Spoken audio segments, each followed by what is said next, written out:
Hello, this is Mr. Aguilar, and this is for our Jean Girard, aka Moebius Artist Review.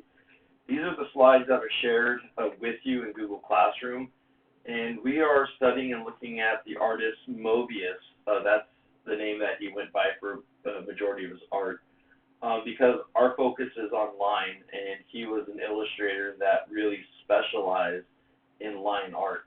Moebius' artwork ranged from realistic plains of Mexico to the science fiction landscapes of his imagination. So, watching the documentary on Moebius, you should recall that he spent a year in Mexico as a cowboy living in the desert plains, and that really influenced his artwork moving forward, including in science fiction. It's strange to think that a French illustrator would draw a Western cowboy set in the Mexican plains or desert, but that's what happened. So we're going to look at some of Moebius's work.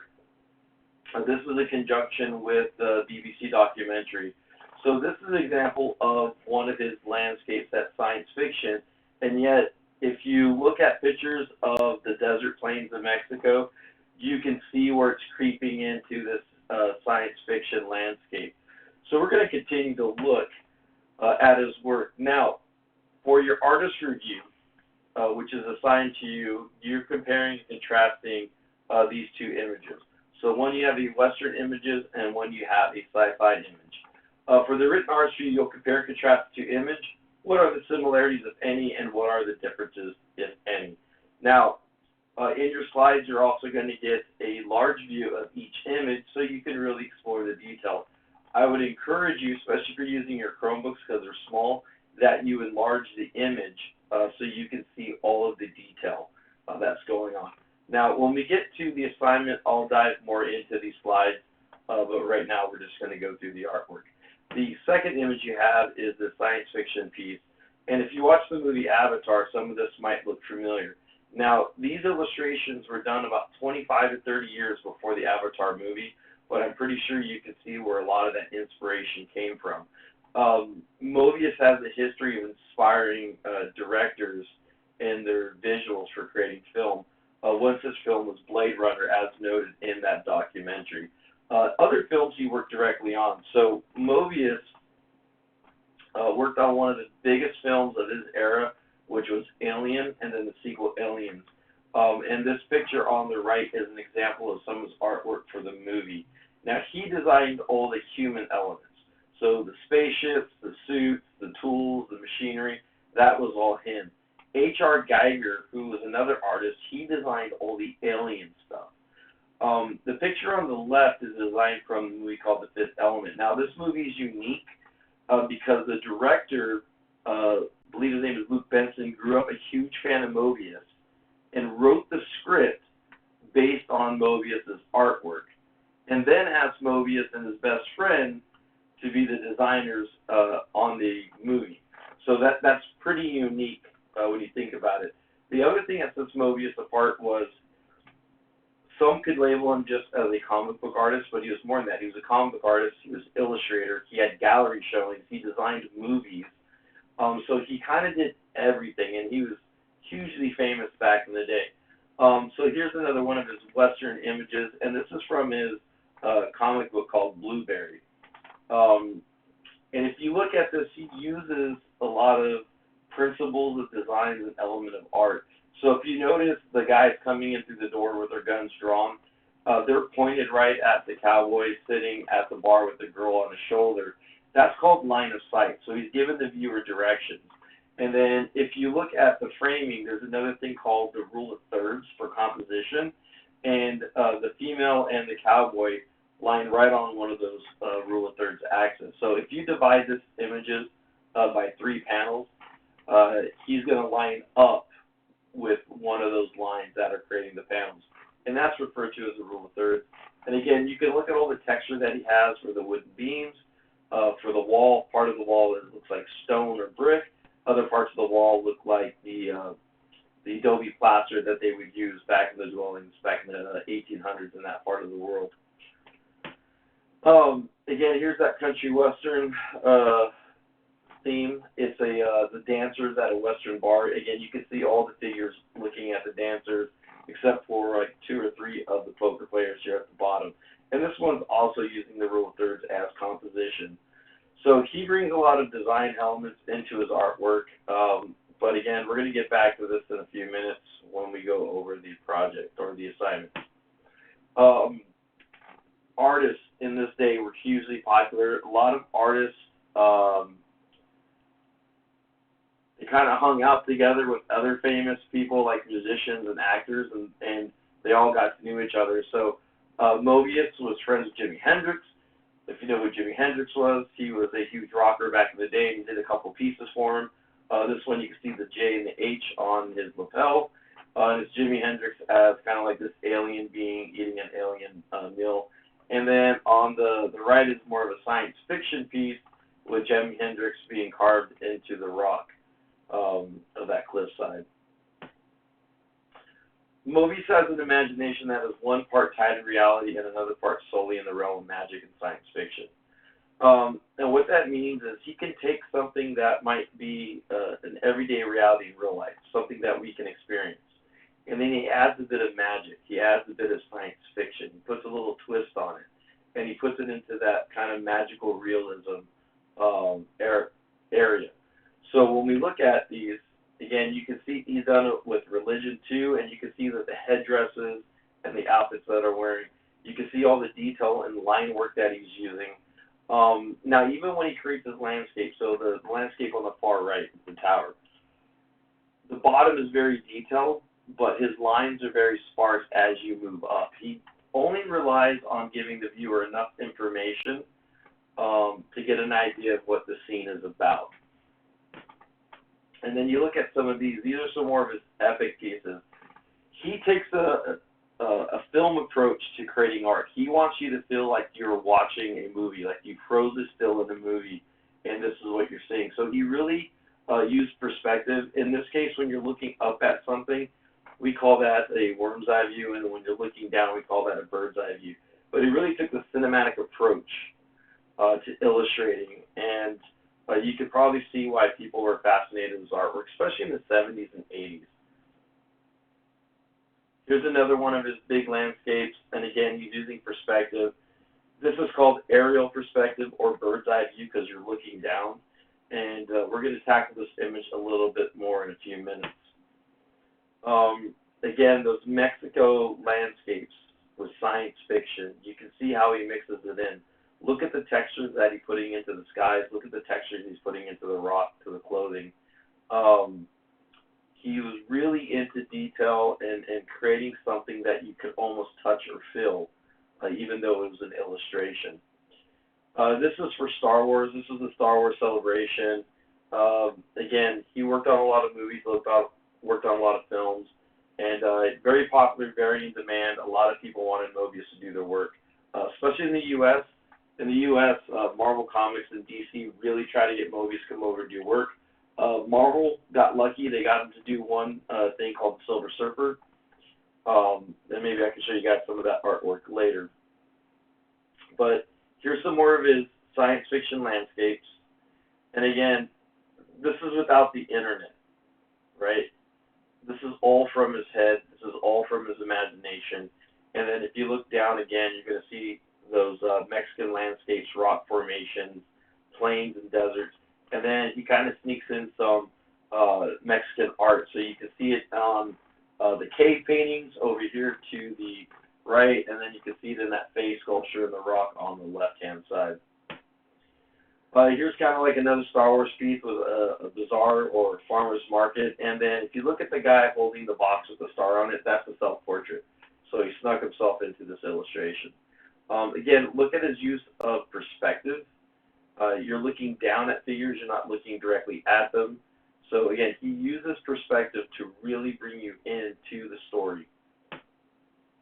And we're going to look at some of his other artwork, some of his landscapes.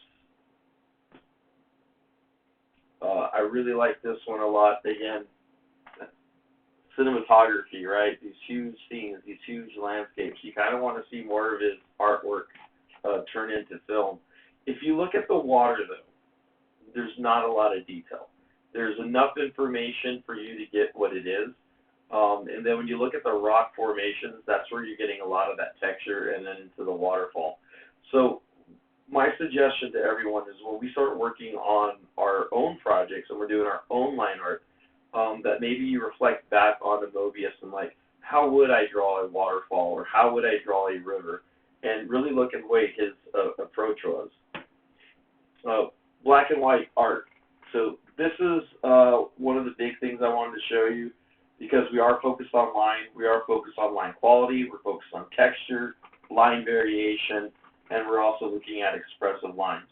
So this is Moebius's dragon.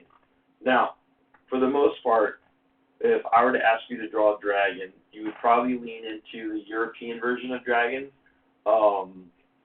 like Game of Thrones, or you'd go more into the Asian dragons, like you saw in the Mulan animation. What Moebius does, though, is he takes that and he does his own interpretation, regardless of other cultures. He just does his, he invents his own characters, his own monsters, his own magical beings, whatever you want to call it. His are just pure invention from his head. He really doesn't rely on cultural things for some of these. And I say that knowing that, you know, he used a lot of the Mexican landscape and some of Mexico's cultural art in some of his pieces. The shaman, he has the shaman in a lot of his art, so you're going to see that.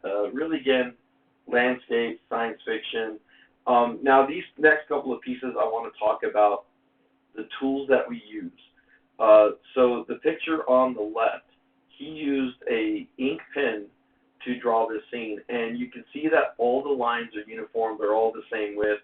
He put a slight holding line on the creature behind Blueberry, but when you look at the picture on the right, you can see that some of the lines get thicker and thinner, and they have a different characteristic or unique quality to them.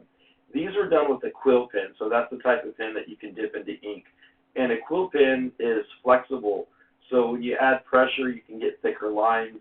When you let up on the pressure, you can get some really fine lines.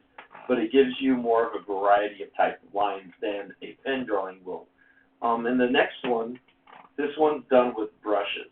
And you can tell because this is the only way you can get these thick lines that go to thin, especially in the jackets and the clothing, is with the brush. By pressing down on the brush, you're going to get that really thick line. And then by lifting the pressure, you're going to get those thin lines. It's impossible to get these thick strokes and then go to thin and then back to thin with anything other than a brush. Again, we're just looking at his line art. We are heading into our project where we're going to be focusing on line and line quality. And this is the main reason that I'm showing you Moebius artwork. Aside from his creativity, his inventiveness, I just wanted you to see his approach to line and how he can use line to tell a story. I encourage you, again, to look at this at your own pace and to really dive into some of the drawings. If you look at this, you'll see the dragon in the dragon's hand. You'll see a person in the dragon's hand. You'll see a person falling in front of the dragon's face. You have these orbs. You have this little creature at the far bottom right-hand corner. So there's a lot of things that you guys can really look at in your own time. And then look how he approached the sky, right, and these creatures. The skull is one of my favorite pieces. It's science fiction, it's doodle art, it's a lot of things.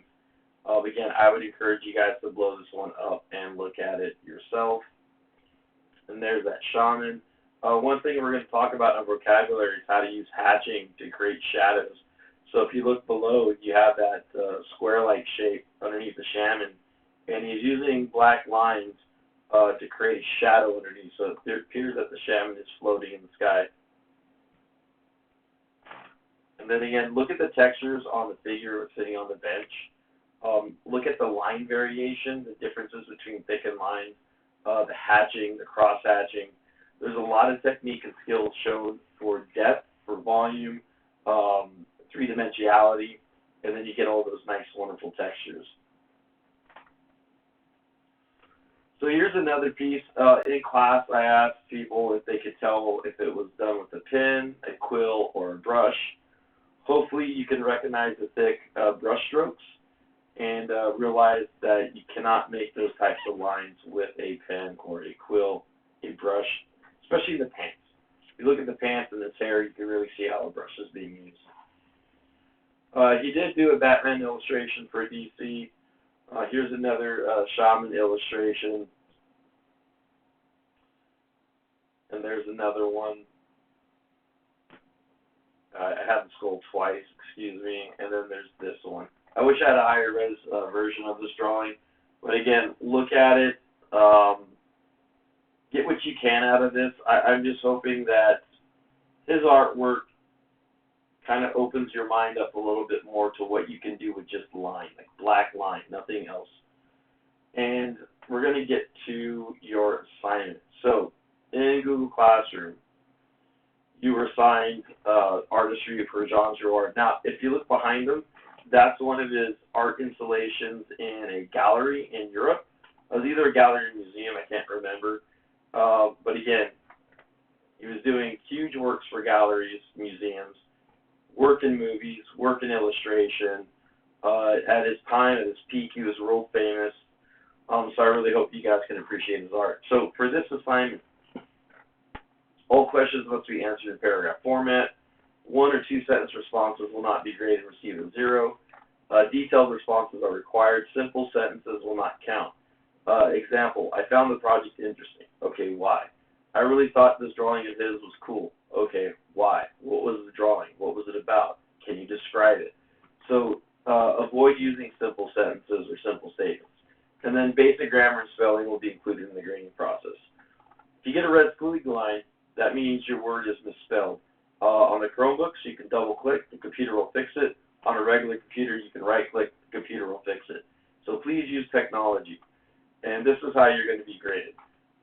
Response directly answers the question. Response is at least 4 sentences.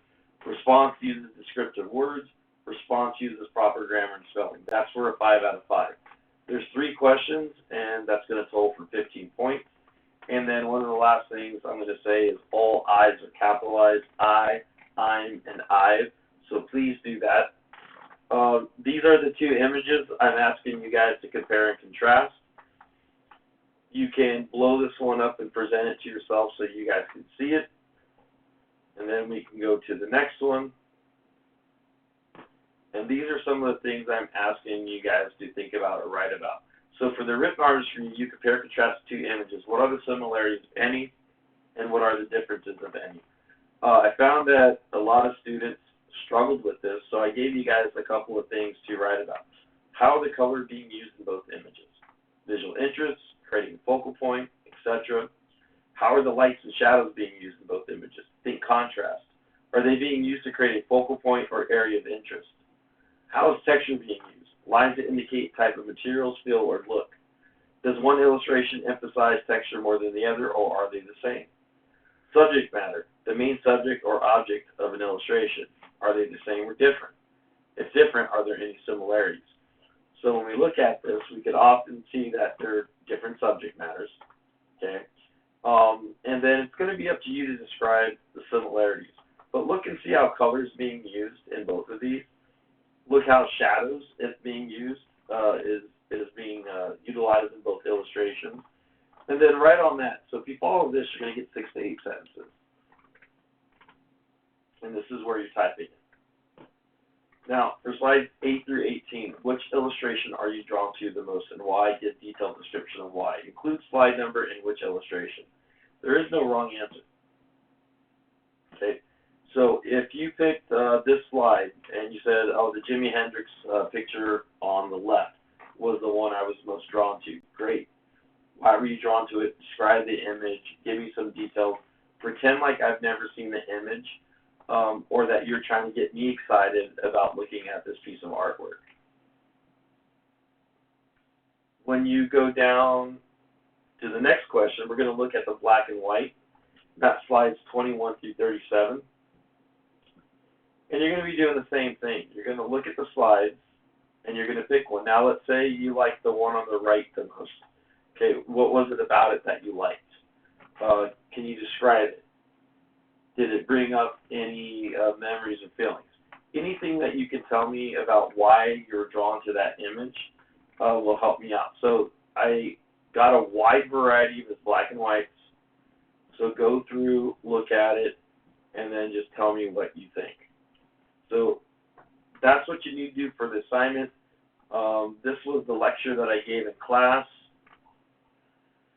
If you need help with the writing, just come see me and I'll help you with that process. So thank you. This is Mr. Aguilar, and I'll talk to you guys later.